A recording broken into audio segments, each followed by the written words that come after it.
Peace and blessings to the 12 tribes of Israel. Today I'm going to deal with a Bible share called Ruth and Boaz.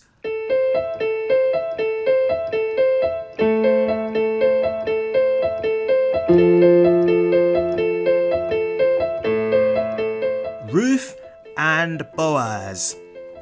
Okay, so this is a continuation. So this is like a part 3 to Ruth, and it is basically proving that Ruth was a Israelite. She was not a Moabite. So in the last one I did chapter 1, and I basically went through chapter 1 and hopefully broke it down. So now I'm going to go through chapter 2 and hopefully do 3 and 4 until the end, right? So let's start reading from 2. And Naomi had a kinsman of her husband's, a mighty man of wealth of the family of Elimelech, and his name was Boaz. Right, so basically Naomi's sons died and she was left with her 2 daughters-in-law. And I think the problem is that they needed to be an allocation of land, of possessions, right? So here comes Boaz. So let's read on to get, and then we'll gain edification. We'll read the whole thing and then we'll come back and do bits that are a bit challenging to understand, right? And Naomi had a kinsman of her husband, a mighty man of wealth, of the father of Elimelech, and his name was Boaz. And Ruth the Moabitess said unto Naomi, Let me now go to the field and glean ears of corn after him, in whose sight I shall find grace. And she said unto her, Go, my daughter. And she went and came and gleaned in the field after the reapers, and her hap was to light on part of the field belonging unto Boaz. He was the kindred of Elimelech, right? So I think it was harvest time, so it may have been a holy day, a high holy day coming up. 4. And behold, Boaz came from Bethlehem and said unto the reapers, The Lord be with you. And they answered him, The Lord bless thee. Then said Boaz unto his servant that was set over the reapers, Whose damsel is this? And the servant that was set over the reapers answered and said, It is the Moabitess damsel that came back from Naomi out of the country of Moab. Right? Now, let me stop there. So a Moabitess, we will come back to this, but a Moabitess, it just means someone from a particular location, right? They may have been born there, may have been lived there all of their life. It's like saying British or Scottish or what other issues do we have? Irish, right? Or Swedish. Right? It just means that you're from that location. You're either born there or you spent most of your time there, and then people call you British, right? Or whatever ish it is, right? So Moabitish just means that she was from the plains of Moab, right? So let's continue. So where are we now? So let's read from 5. Then said Boaz unto his servant that was set over the reapers, Whose damsel is this? And the servant that was set over the reapers answered and said to the Moabitish damsel that came back with Naomi out of the country of Moab, and she said, I pray you, let me glean and gather after the reapers among the sheaves. So she came, and both continued even from the morning until now, that she tarried a little in the house. Then said Boaz unto Ruth, Hearest thou not, my daughter? Go not to glean in another field, neither go from hence, but abide here fast by my maidens. Let thine eyes be on the field, that they do reap. Go thou after them. Have I not charged the young men that they should not touch thee? And when thou art athirst, go unto the vessels and drink of that which the young men had drawn.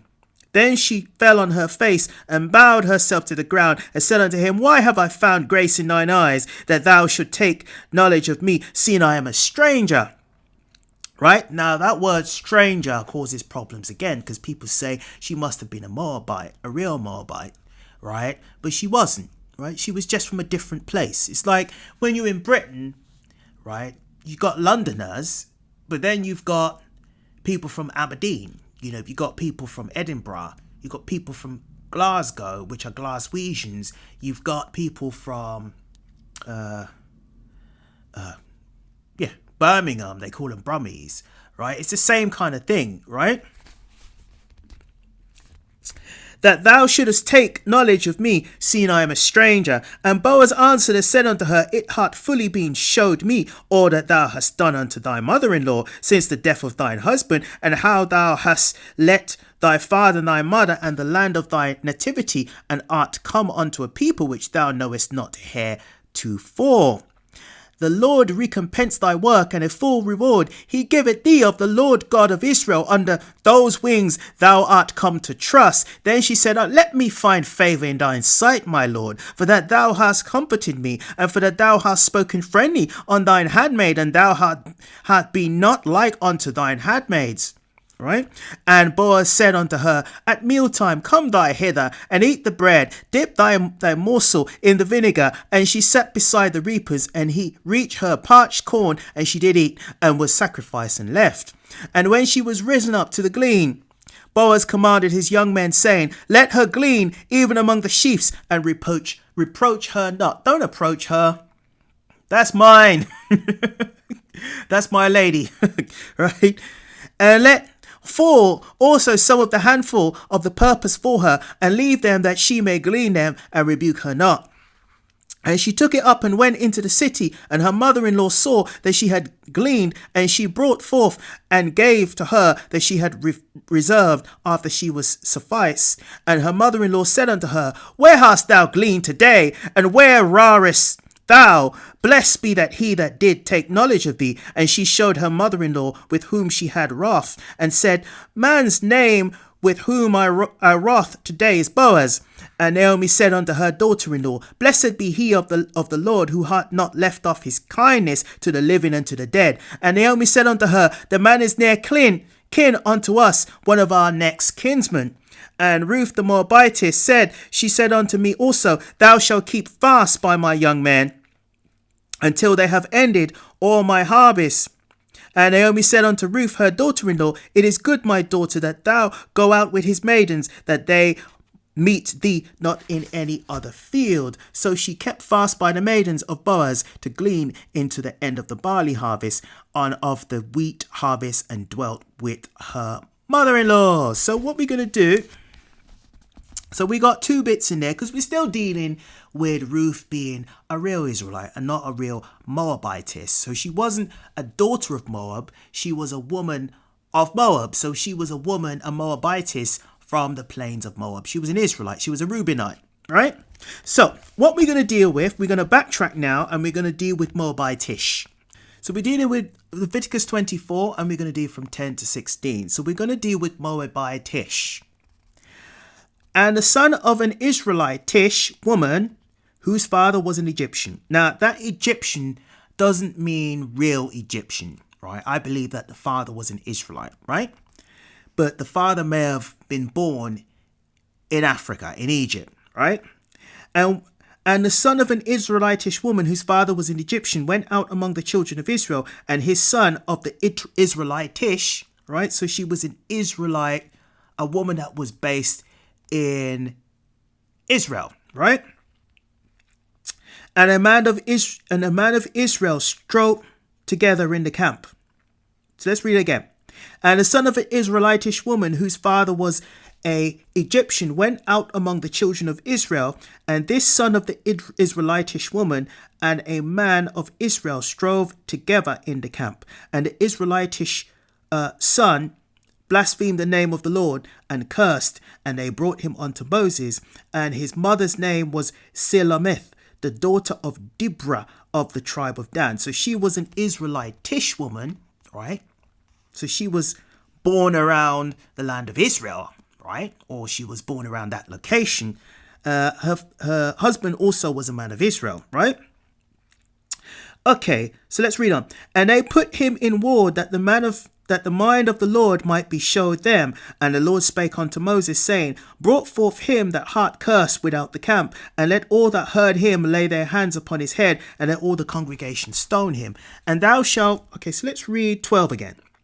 And they put him in the ward. So let's read 11, from 11. And the Israelitish woman's son blasphemed the name of the Lord, right? So he blasphemed the name of the Lord and cursed. And they brought him unto Moses, and his mother's name was Shilomath, the daughter of Dibri of the tribe of Dan.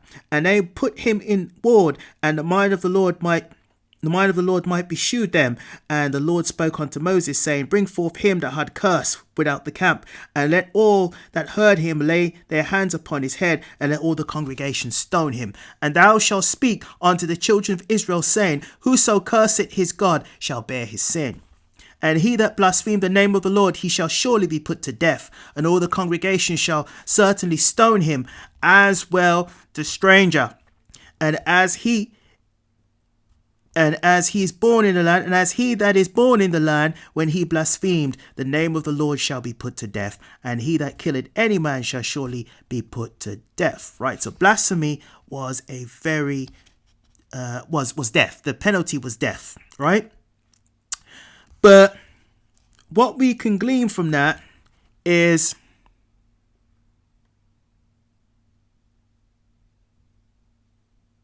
so it says, and he that blaspheme the name of the Lord, he shall surely be put to death, and all the congregation shall certainly stone him, as well as the stranger, as he that is born in the land. Right? So stranger is someone that was born outside of the land, and he that was born in the land.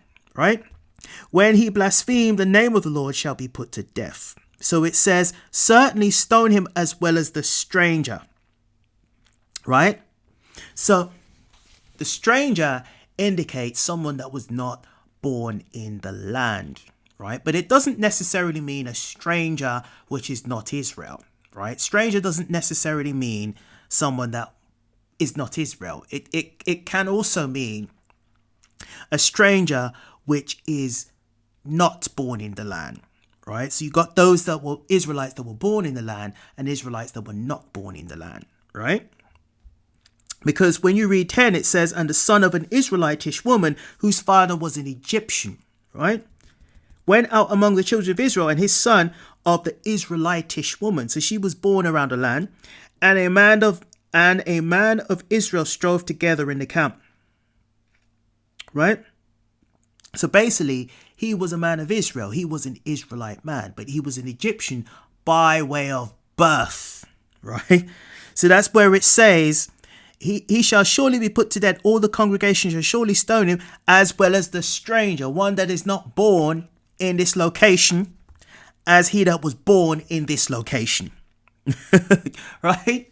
So that's what that scripture is going into, right? So it's talking about Israelites to Israelites, right? So let's now deal with Exodus 22:21. Thou shalt neither vex a stranger nor oppress him, for ye were strangers in the land of Egypt. So it says, thou shalt neither vex a stranger nor oppress him, for ye were strangers in the land of Egypt. So that goes into the other nations, right? So if you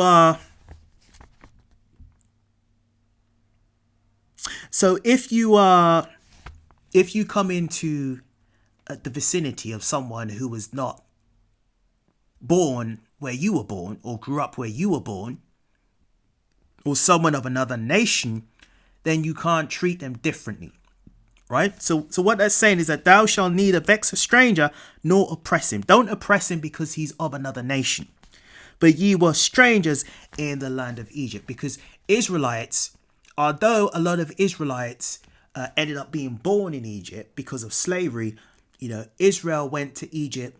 The original Israelites were not born in Egypt, right?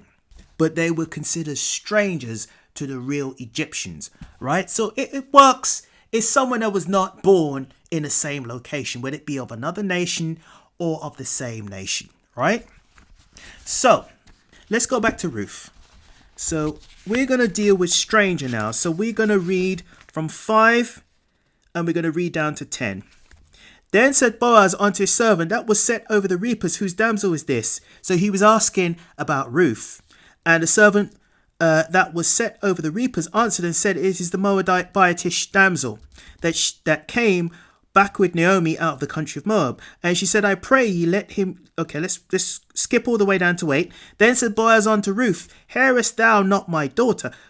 Go not to glean in another field, neither go from hence, but abide here fast by my maidens. Let thine eyes be on the field, that thou go reap, and thou go after them. Have I not charged the young men that they shall not touch thee? And when thou art athirst, go unto the vessels and drink that which the young men have drawn. Right. So basically, he didn't want the younger men starting to talk to Naomi. Right. He wanted to make her exclusive. Right.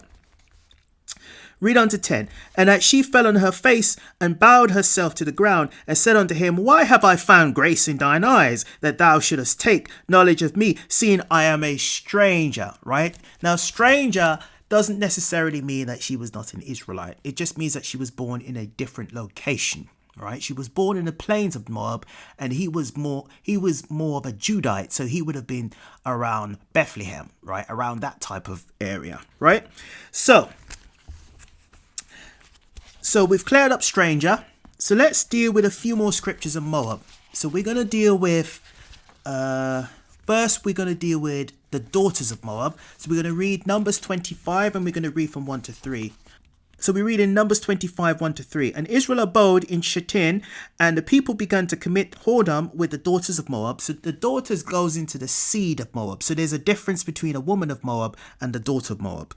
And they called the people unto the sacrifices of their gods, literally their gods.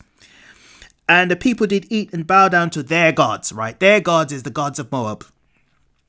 And Israel joined himself unto Balaam Pa, and the anger of the Lord was kindled against Israel. So their gods would have been Balaam Pa, right? Because all nations have their own gods, right? So this was literally not talking about a man. It was literally talking about their God. You know, we know it's a fake God, but is nevertheless their God, right? So a daughter of Moab is the seed of Moab, right? That's the seed of the man, right? Now, lots of people say that Ruth was a real Moabite. She wasn't a real Moabite. And the other reason why we know she wasn't a real Moabite, at least I knew when I read Ruth, was because of this scripture, which is Deuteronomy 23, and we're reading from 1 to 6.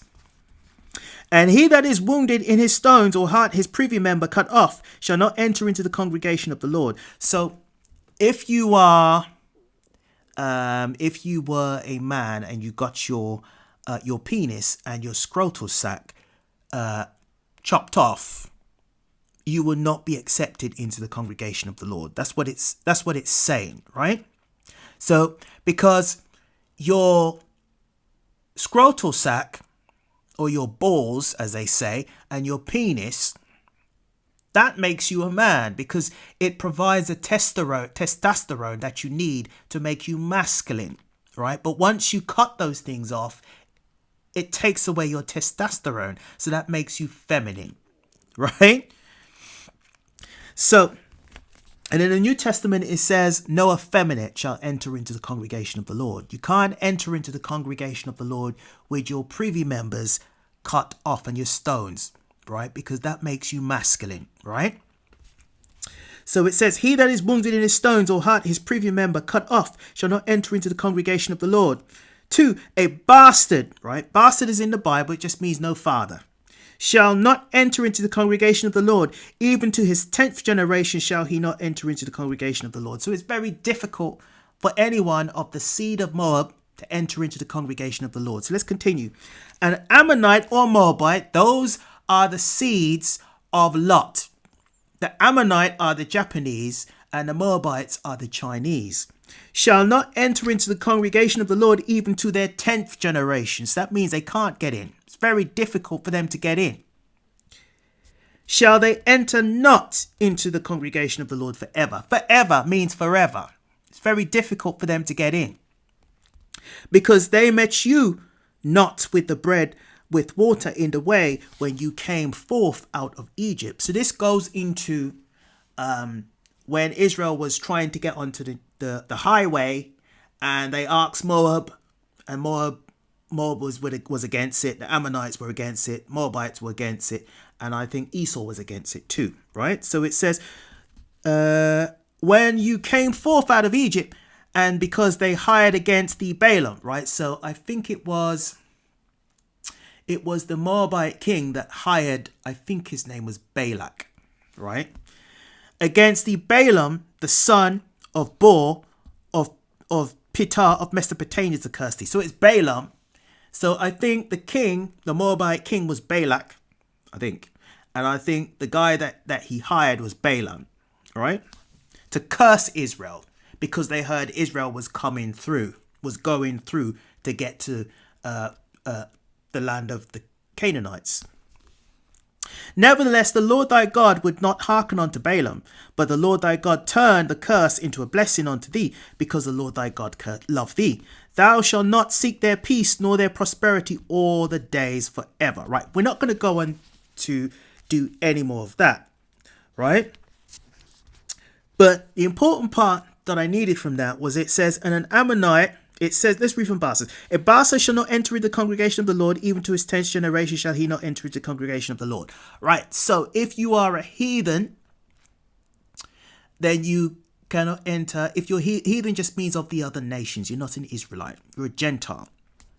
You cannot enter into the congregation of the Lord, And that goes into Israelites that don't have a father, that have not acknowledged that their God is the God of Israel, right? Goes into that too, right?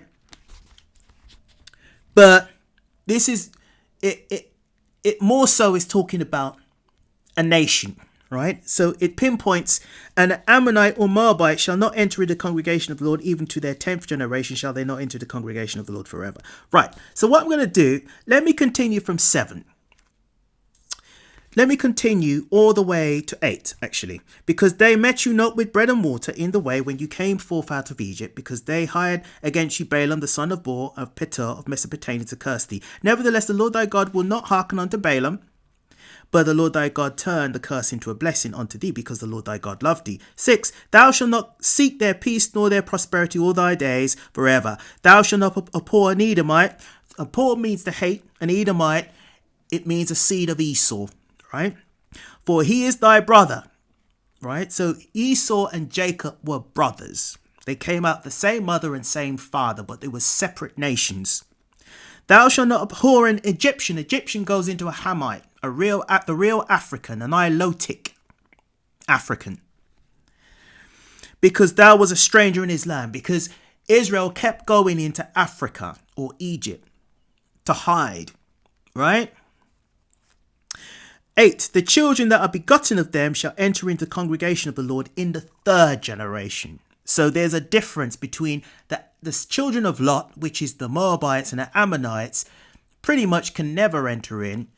And the Edomites, the seed of Edomites, and the Hamites can enter in the 3rd generation, right? So the Lord is exclusively stopping the Moabites and the Ammonites from becoming Israelites via genetic lineage, right?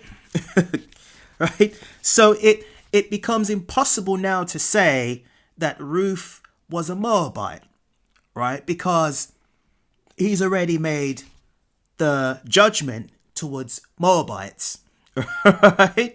So it becomes, why would he now include a Moabite, right, in the lineage of Israel? And actually not only do that, but actually write a whole book claiming that she was virtuous, which we're going to get to in a few minutes, right? Right. So that is the thing that when I first read Ruth, I thought about this scripture and I thought to myself, this doesn't make any sense to me, right? So let's go back to Ruth. So now we're gonna skip everything. So we know that they were looking for Boaz because he was the nearest of kin, right? Because there was nobody else who was nearest of kin to take over the heritage allotted, I think it was to Naomi, and I think it was Naomi, I think. Let's read chapter 2:1. And Naomi had a kinsman of her husband's, a mighty man of wealth, of the family of Elimelech, and his name was Boaz. And Ruth the Moabitess said unto Naomi, let me now go to the field and glean ears of corn after him, in whose sight I shall find grace. And she said unto him, go, my daughter. So basically, she got wind of the fact that he was the nearest of kinsmen, right? And considering the laws of the kinsman, she thought, oh, well, he can fulfill the criteria of being a husband right? Because she was looking for a husband because her husband died.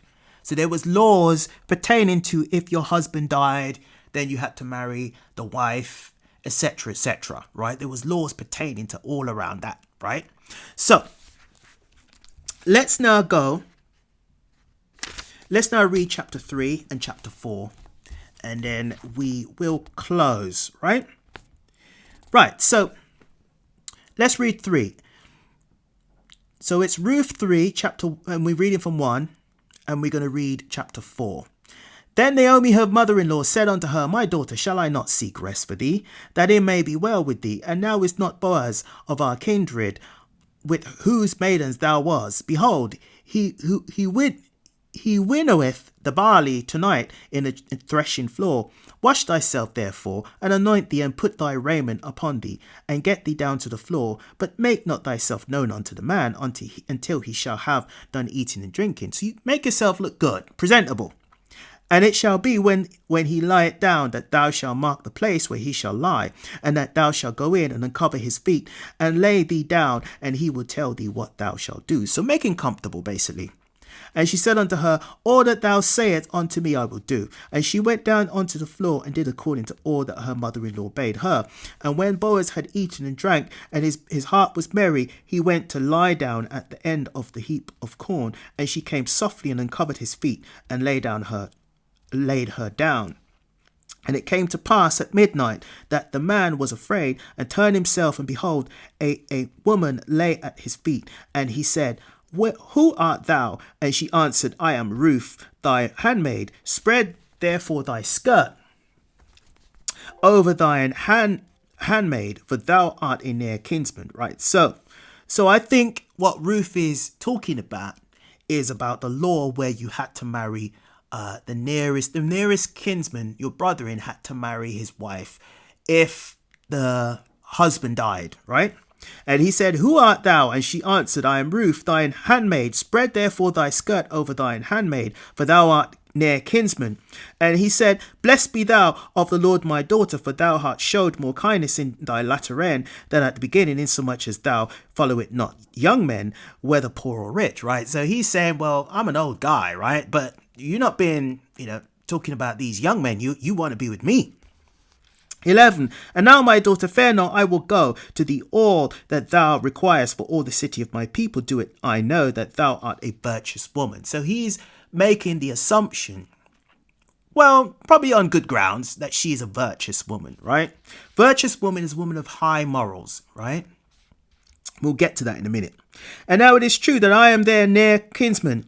Howbeit there is a kinsman nearer than I. Tarry this night, and it shall be in the morning that if he will perform unto thee the part of a kinsman, well, let me do the kinsman's part. But if he will not do the part of a kinsman to thee, then will I do the part of a kinsman to thee, as the Lord liveth, lie down until the morning. And she lay at his feet until the morning, and she rose up before one could know another. And she said, Let it not be known that a woman came into the floor. And as he said, Bring the veil that thou hast upon thee, and hold it. And when she held it, he measured 6 measures of barley, and laid it on her. And she went into the city. And when she came to her mother-in-law, she said, Who art thou, my daughter? And she told her all that the man had done to her. And she said, The 6 measures of barley gave he me, for he said to me, Go not empty unto thy mother-in-law. Then said she, Sit still, my daughter, until thou art matter with. For the man will not be in rest until he have finished this thing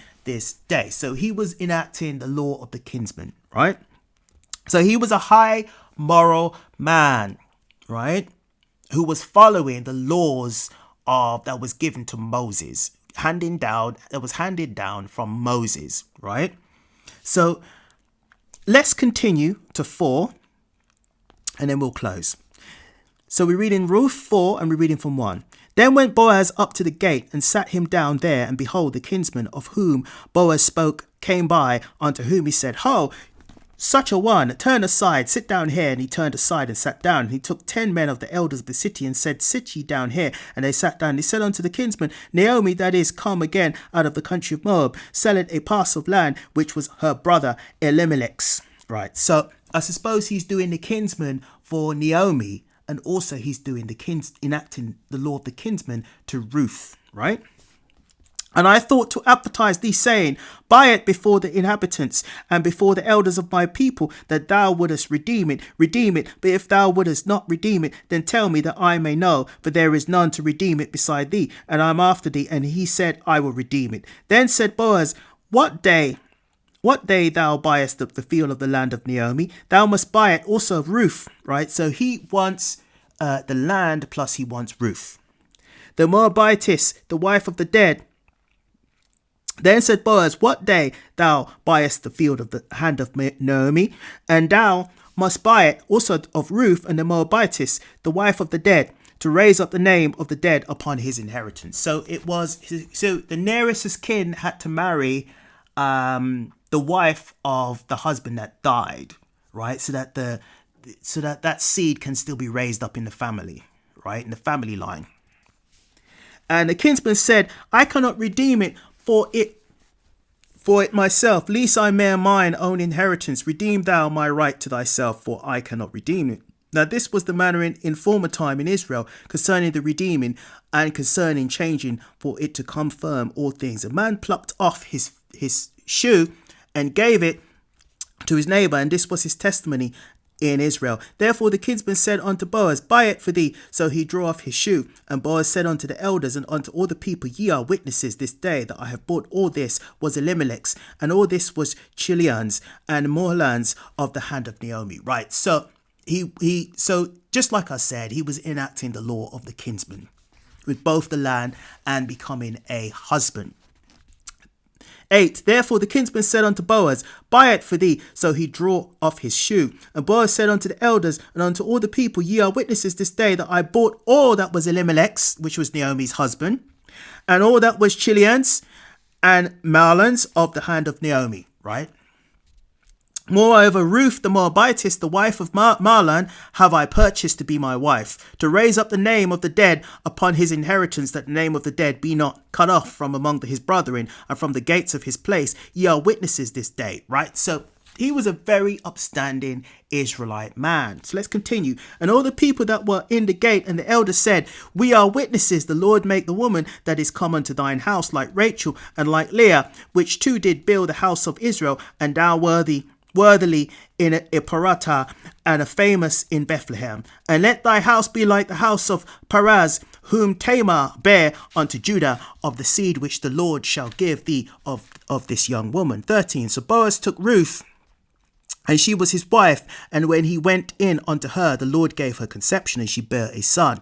And the woman said unto Naomi, Blessed be the Lord, which hath not left thee this day without a kinsman, and this name may be famous in Israel, and he shall be until thee a restorer of thy life, and a nurturer of thine old age, for thy daughter-in-law, which loveth thee, which is better to thee than 7 sons, had borne him.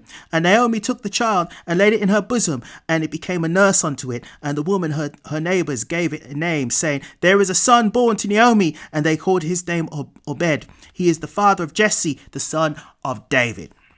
Now these are the generations of Perez. Perez begot Hezron, and Hezron begot Ram, and Ram begot Hemammadad, and Hemammadad begot Nashon, and Nashon begot Salmon, and Salmon begot Boaz, and Boaz begot Obed, and Obed begot Jesse, and Jesse begot David. Now David was a man of the Most High's own heart. He was King David, whom the Lord loved. Right, so that's a great place to end. Now, I was going to do the virtuous woman. Let me quickly go to Sirah. Let's go to Sirah. So we're going to quickly go to Sirah 26, and we're going to read from 1 to 3. Blessed is the man that hath a virtuous wife. So Ruth was a virtuous wife. She was of high morals, right? She was an upstanding woman. Now, no other nation can be a virtuous woman, right? That's the other reason why that's the other reason that hit me when I first read Ruth all those years ago, and thought to myself, there's no other woman can be virtuous but the daughters of Zion, right? It can only be an Israelite woman, right? Blessed is the man that hath a virtuous woman, for the number of his days shall be double, right? A virtuous woman rejoiceth her husband, and he shall fulfill the years of his life in peace. A good wife is a good portion, which shall be given in portion of them that fear the Lord, right? So if you fear the Lord, no other nation can fear the Lord but Israel, because the Most High only shows himself to the children of Israel. So therefore, they're the only real nations that know his fare. And we know his fare because he put us in slavery. He put curses upon us. And he punishes us. He judges us and loves us both at the same proportions. Right? So we know to fear the Most High. Right? But the other nations don't know as much to fear the Most High because he's not given them his spirit.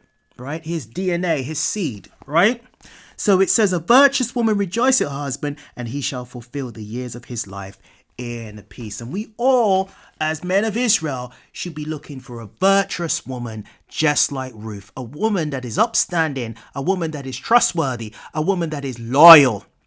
Right? She didn't just leave Naomi and said, to hell with you. I'm going to look for another man. Or she when she was in the field and there was young men all around her, she didn't go, to hell with it. I'm a young woman. Let me go with one of these young men. Right? They'll treat me right. She didn't do that. She wanted to do things properly by the law. You see?